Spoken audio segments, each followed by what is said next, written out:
Isang pinagpalang gabi sa ating lahat. Ngayong araw is January 16, 2023. Ngayong araw ng ating devotion is ipagpatuloy natin yung nasimulan nating series na sinimulan natin kahapon na Trusting God's Plans. Yung pagtitiwala natin dun sa plano ni God para sa atin. Kasi wala namang plano si God na ikakasama natin.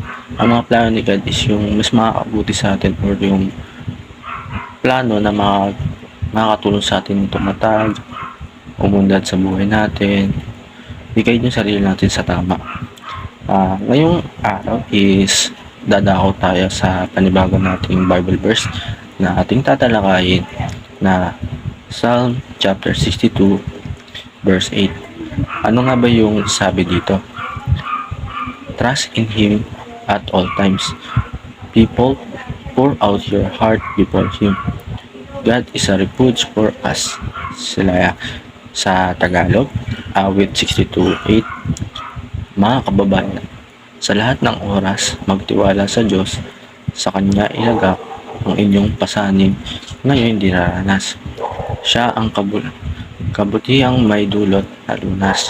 Yun, sabi yan sa Bible verse na yan is yung tayo daw na mga tao is ipagkatiwala natin yung lahat sa Kanya sa lahat ng oras, sa lahat ng bagay, sa lahat ng sitwasyon. Kailangan yung pagtitiwala na sa Kanya is lubos-lubos. Kasi yung mga pasanin daw natin, pag pagkatiwala mo sa Kanya is malulutas or may solusyon. Kasi may plano na si God na mabuti para sa atin. Ngayon, dadako tayo sa unang kaaralan na ating tatalakayin. Ang una is the more we trust God, the more He amazes us. Yun, sa more daw na pinagkakatiwalaan natin si God, is more niyang parang pagpapalain niya tayo na amaze sa atin sa mga pagtitiwala na binibigay natin sa Kanya. Kumbaga, kahit na yung mga sobrang pasahan pagsubok na natin, yung mga hindi natin minsan kakayanin, pag pinagkatiwala daw natin sa Kanya to, is totoo pa rin niya kasi na-amaze sa atin. Kagaya ng pag-amaze natin sa Kanya. Sa pangalawa, we can pour out our heart before God because He understands completely. Ayun, kumbaga yung bigay natin yung pagkatiwala natin ng buong puso sa Kanya para maintindihan niya rin yung mga nangyayari sa atin or kumbaga yung mga sitwasyon na nangyayari sa atin, mga problema, pag pinagkatiwala natin sa Kanya, naiintindihan niya tayo, alam niya rin kung ano yung mga solusyon na bibigay sa atin.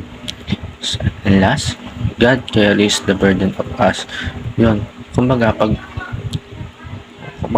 binibigay ko example is yung pagtitiwala na sa Kanya, like for example, meron tayong mabigat na problemang dinadala.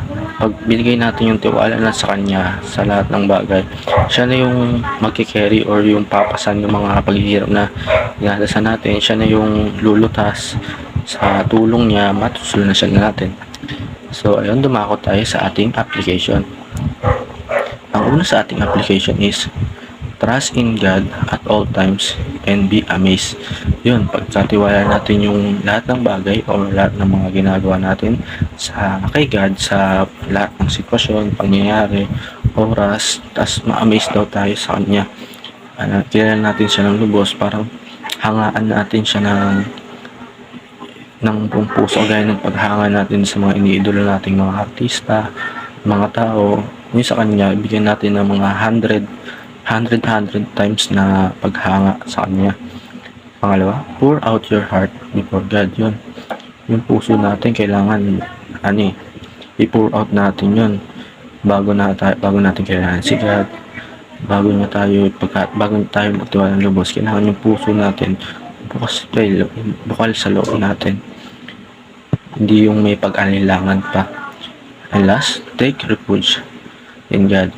Yun, mag-take tayo ng refuge kay God, parang lagi natin isasalang-alang na siya yung Diyos, and lagi tayong isama natin siya sa lahat ng mga bagay na gagawin natin, sa mga problema natin, ipagkatiwala natin sa Kanya ng lahat. Sa discussion naman natin, How have you how have you trusted in God and be amazed by result? So ayun, sa ating talakayan dito para sa discussion, ah kayo po ay free na sumagot dun sa ating comment section para kumbaga makapag-share din tayo ng mga knowledge and mga word of God, and may matututo sa ating iba sa lahat ng mga basa. Sa ating prayer, Lord God, we come before you with open hearts. Teach us to trust in you at all times. We want to be amazed by your power. Lord, we pour out our hearts before you, laying down our hopes, fear, and desire. You are refuge in every moment. May our faith in your deepen, at may our lives be a testament to your grace. In Jesus' name, Amen.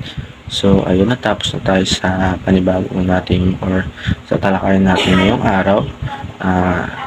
Naway may natutunan tayo sa ating panonood and lumawak pa yung pagkilala at pag-unawa natin sa Panginoon.